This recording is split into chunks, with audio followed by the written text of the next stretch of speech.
So this is something I actually shared with the ladies in my small group, and it just really blessed me to be able to say this out loud. And again, it's about peace and the voice of peace versus any other voice. So the voice of anxiety, the voice of sadness, and just our thoughts and how we think through our thoughts and how we match that with God's voice and how we can better discern the voice of peace.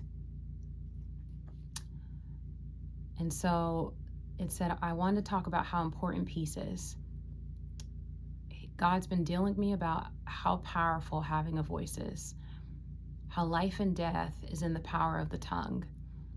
And there are so many voices around us through social media, friend groups, the job and family, and how words and thoughts hold so much power. How the words we say can be used for the glory of God or the kingdom of hell. And that Jesus' voice, what he says, drowns out any other voice that comes from the kingdom of darkness. That his voice drowns out any attempt of the enemy to pervert, contaminate, kill, steal, or destroy. That his voice speaks life and not death over people. That his voice speaks boldness and love and not fear. That his voice is peace.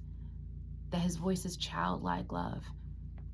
That his voice is rest and freedom, and that anything that refutes or comes against that or comes against your identity is the trick of the enemy. That no matter what direction it comes from, it is a trick of the enemy. So this morning I speak life today. That you are beautiful, loved, phenomenal, full of faith, worthy, walking in excellence, rising above every limit and mindset that doesn't fit his voice or living word for your lives, for your beautiful lives. To take up your rightful place and be the daughters that the enemy is fighting against you to be, or sons. And that you don't have to do anything other than rest in him. And to only receive words of life spoken over you. That you don't have to be accepted by the world's standards or expectations. You do not have to fear the arrow that flies by day or the terror that flies at night. That Psalm 91 mornings silence every voice, that anything from the word silences every voice and only leaves room for his. Be encouraged to walk in fearlessness. Be encouraged to take up territory or stand up in your excellence against a how dare you spirit. Fear nothing and embrace everything directly from his mouth and his word.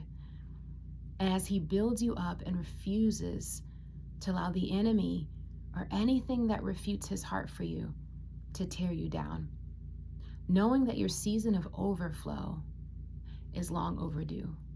Be blessed.